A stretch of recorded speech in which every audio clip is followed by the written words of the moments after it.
Welcome to our fourth annual ZDay event in Los Angeles. And my name's, again, Jason Lord. I volunteer to take part in awareness activism for the Zeitgeist movement. My personal involvement has been as a coordinator for the many chapters that have sprung up in California over the past 3 years.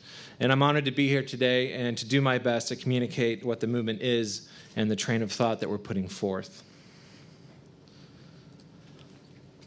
I've entitled this presentation, Areas of Unfolding, A Perfect Storm.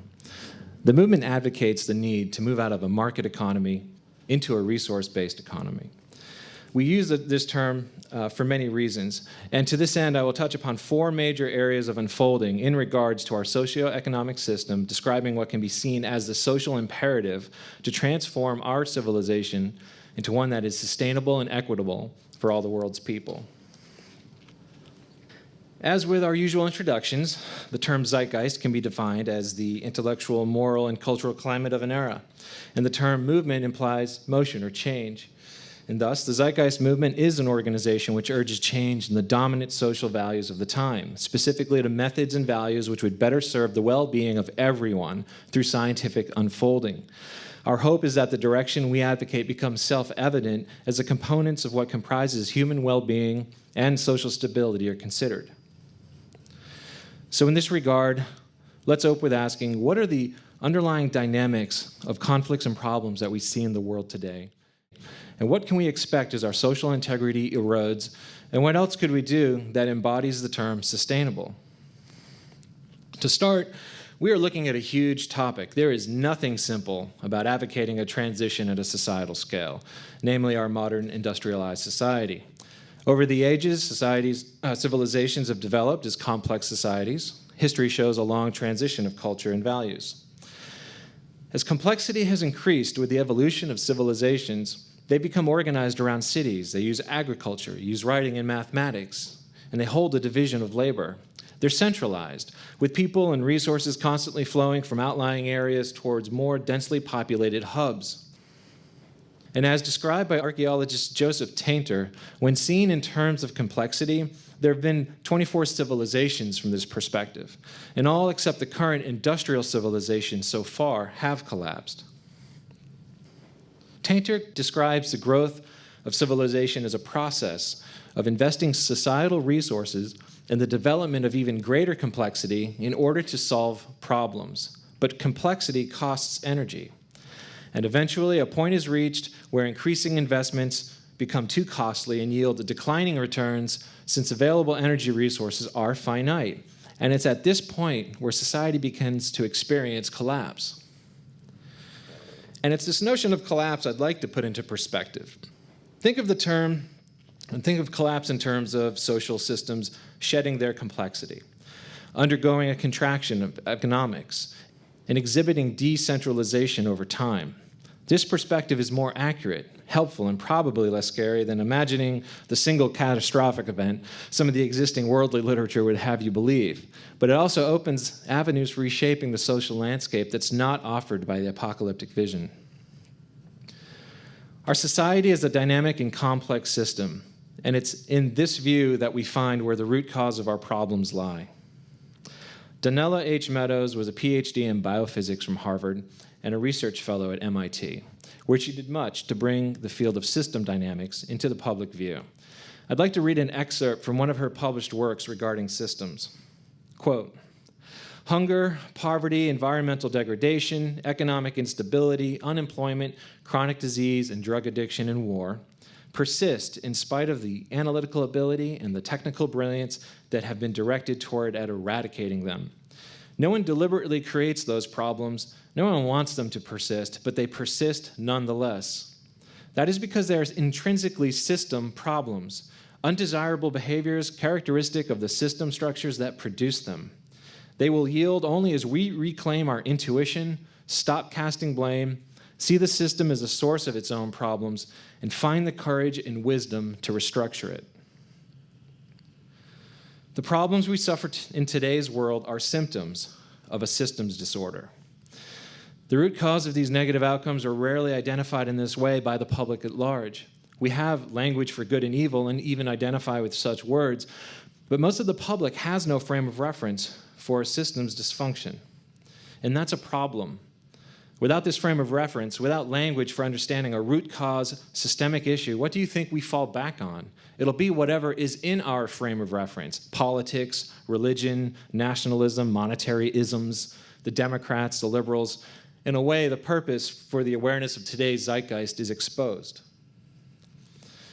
And with this cultural zeitgeist in mind, we're operating a value set that is making for a perfect storm of system failure on a global scale. We do not want people to suffer, and we do not want to decline back into the existence of labor-intensive survival. And we don't have to. But as our socioeconomic system experiences a loss of complexity, here are the major areas of unfolding that pose our greatest challenge: monetary economics, labor for income, energy resources, environmental degradation. Let's take a quick look at these areas. Starting with economics, when somebody identifies themselves as an economist or a capitalist, I have to remember that such identity presupposes the market system as a given by the structure of reality, the same as the law of gravitation or thermodynamics. At the same time, they often construe their asserted given reality as the natural order. Ironically, this is done even when the given structure has to be imposed on a society that has chosen to reject it, such as one can find in the history of military coups or civil wars plotted and financed by the CIA and carried out through U.S. operations, military operations, over the last 50 years to accomplish just such an end. As the market economy has become the world's baseline, the concept of constant growth continues to be ignored by the status quo. The market economy requires constant growth through perpetual consumption to maintain the labor for income game. For many of us, we now understand that infinite growth is a paradox in a finite environment. Cyclical consumption is an underlying premise of the market model. This means that a business owner or employer pays an employee to perform work. This work means the creation of a product or service that can be sold to a consumer at a profit. The money from this transaction then goes back to the employer to pay the employee to continue their work, and then the cycle begins again.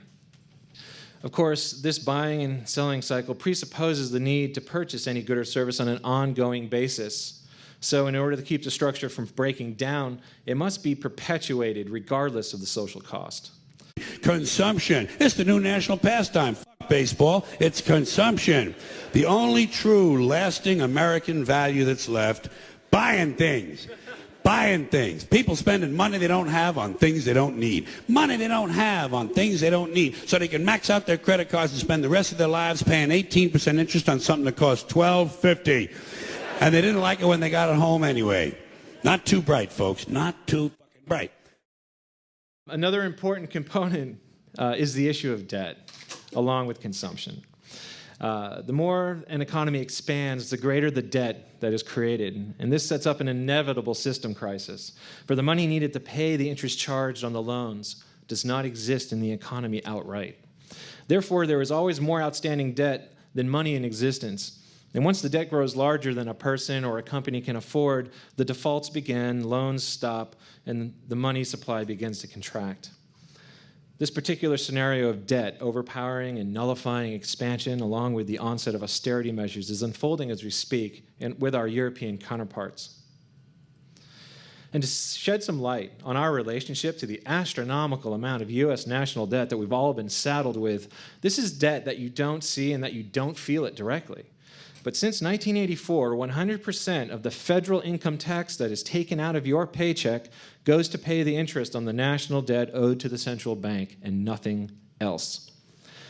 When we can't afford the interest payments on our personal debts, we know this is being broke or going bankrupt. And as we've seen, it's no different with nations. And I find it insane that when this fictitious bubble pops, we'll run around as if the world is ending, while our available resources, our knowledge, our production abilities, and our skills are unchanged. Another part of our economic unfolding is externalized cost. This occurs when a company transfers some of its moral responsibilities onto a community directly, or by degrading the environment. For example, railroads, airlines transfers cost of fuel and noise to a community through pollution output. This is done even with other nations, such as exporting U.S. deforestation to Haiti.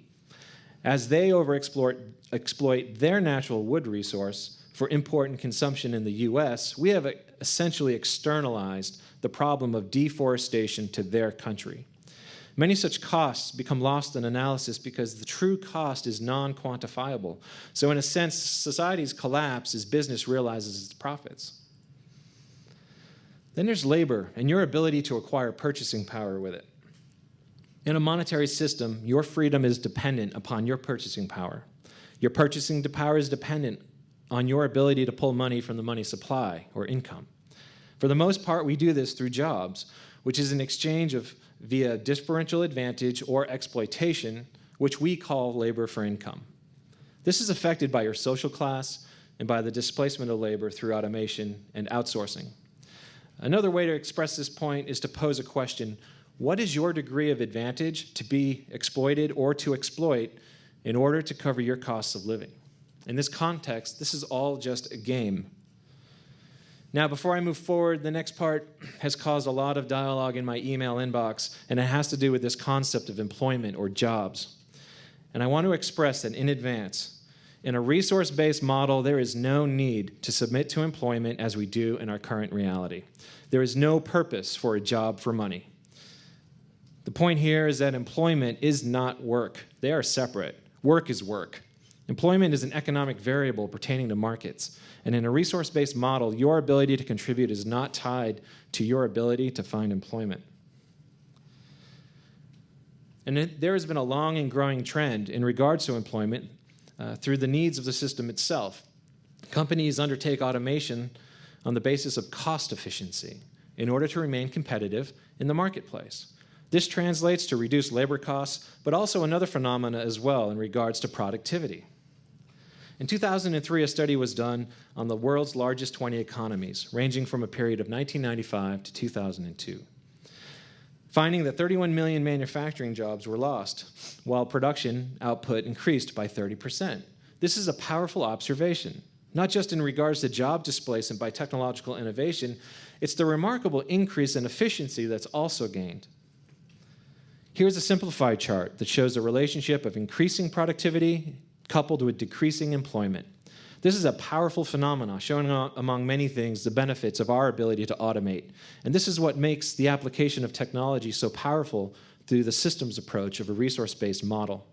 It also becomes apparent how socially irresponsible it is to perpetuate inefficiency and waste as we do now, but it's built into the current market structure through the need to maximize profits and to reduce costs.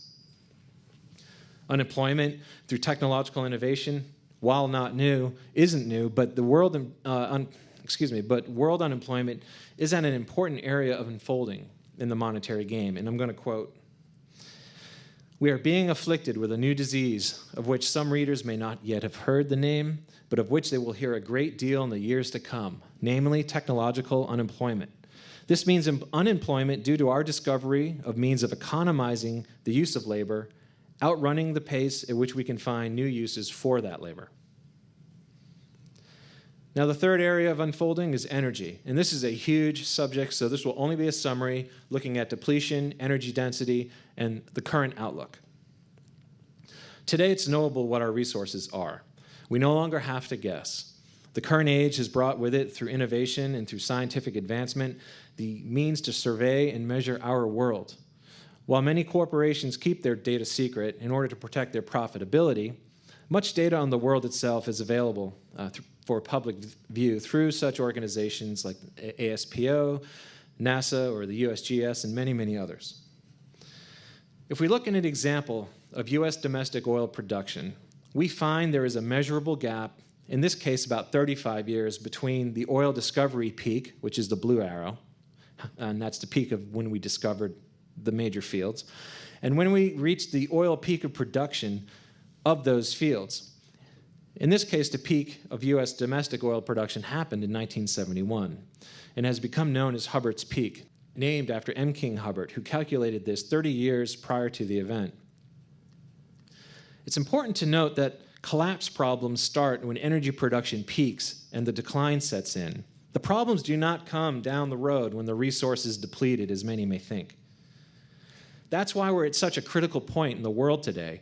We're at that halfway mark. We can see the coming peak and decline of our hydrocarbon resources. And as this chart shows, for all the carbon energy resources compiled on the planet, conventional and non-conventional, we're in a decade of world peak.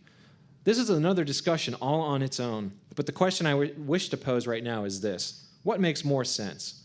To measure and consume all usable hydrocarbon as a commodity for the sake of GDP, regardless of the ecological costs from burning it all? Or find a way to transition into a new renewable paradigm, leaving this monetary systems disorder behind us? And when considering something physical like oil, it may appear that all we have to do is simply divide how much resource there is by how much we use to predict how long it'll last. But it's not quite that simple. There's a factor involved here called EROEI, or otherwise known as energy returned on energy invested. This is a method by which we determine how much energy can be gained at a significant energy profit. And this is chemical energy output, not money. The first oil well that we tapped in the US was easy to extract oil. It was just below the surface and it was under high pressure. It didn't take much to get it out. So little energy was used for the return of that resource. Today, we have to venture into deep water through thousands of feet of ocean, sediment, and bedrock just to extract small pockets of oil, just to keep the world running. The difficulty of obtaining a resource changes the timeline on how much net gain there is. What's really interesting in this area of unfolding is the relationship we can see in energy use in the current monetary paradigm. World GDP and oil production growth rates have been tightly coupled for decades, as is shown here. Now, if we let this game play out, it's not hard to guess the outcome of a steady decline in our energy production and watching that economy just slowly grind and contract over time. Probable outcomes of the current system running its course could be surmised from what happened during the last US oil shortage in the 70s. Economically, the first decade of world oil decline may resemble the 70s very much from the US point of view, but only worse, with dramatic increases in inflation, long-term recession, high unemployment, and declining living standards, along with social unrest. So now the big question: what's all this costing us? Our energy and mineral resources are used neglectfully in products that are designed not to last, wasting human energy and the materials that went into them in staggering amounts. And this constant multiplicity of consumed good further wastes resources, and it pollutes our environment, and we depend upon our environment. Pollution of our environment is the major staggering cost. In the United States alone, 3 million tons of toxic chemicals are released into the environment each year, contributing to serious health problems, degrading the carrying capacity of the earth. And on a personal note, I can't help but think of how future generations are going to look back on us as the most corrupt human beings that ever existed, with the ecological mess that we have created just so we can continue the monetary game. And at the end of the day, nature is not going to care what we do. Nature is a dictatorship. Therefore, we have to regard the environmental equilibrium on this planet, which is not currently done. It is possible to understand the carrying capacity of the earth, which can be changed greatly by how we manage our resources, and which can be changed through the enhanced scientific unfolding and understanding that happens over time, and increased through the application of new technologies. But with the perfect storm currently unfolding, our continued participation in the current system shows all signs of bringing about our eventual demise. Now, I hate to sound so dark about it, but the reality check is all too clear for us to just keep tiptoeing around the issue. And finally, there's the cost of our well-being. As waste outputs pour into our life support system, the negative impacts on our collective health are immense. Along with the bio, psycho, and social stressors, which was also touched upon by Nicholas, which today is an epidemic. It's eroding the integrity of our physiology. Now, I know we all like good news, and I haven't given you any yet. So after this sobering review, let's bring it around a bit before we all feel like this guy right here. Is there a way out of this storm? Well, let's have a brief look at where we want to go. Here is a hugely oversimplified look at the many attributes regarding this social transition to a resource-based model. In brief, here are a summary of 7 attributes so you can differentiate from where we are now in a market economy and then where we need to get to as a resource-based model. We want to move from a consumption model to one that preserves our resources. We want to transition from planned obsolescence and the breakdown of goods for the sake of profit and consumption towards optimal design. We want to transition from private ownership of or property to an access system. We want to transition from an infinite growth economy to a steady state economy. We need to transition out of a computation-based value system into a collaborative one. We want to move away from labor for income through applied technology and automation, unlike anything we've ever seen today. And finally, the transition from scarcity and inefficiency towards an access abundance and social equality. The transition itself from our current system into a resource-based system is a complex thing to consider, and the variables beyond our current foresight. The central issue right now is awareness. And this is where the Zeitgeist movement comes in. If the public's consciousness can be expanded to understand and accept the incredible potential the future can hold, where poverty and war, where 95% of all crime are phased out, and the mundane, repetitive, meaningless jobs can be eliminated, then perhaps people will most likely adjust their values accordingly. And it's at this point, I think most of us understand how we are connected to the environment and to each other. And we often symbolize this in simple ways, such as shown here, just to express the concept. But the reality is that it's not that simple.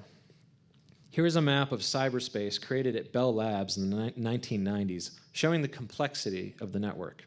As you can see, it is not a mere net, spider web, or a ring of people around the planet. It is complex. And advanced societies are complex social organisms. So to conclude, we have reached a point where our personal self-interest now needs to become the social interest. If we expect to survive and to survive well, our evolutionary fitness, if you will, is now becoming the social imperative, not a personal one. Our self-interest must be social interest because they are actually one and the same. Either we become globally conscious or we perish. We have the ability to avert this oncoming perfect storm. The question to you is, will you join us? I thank you for your time.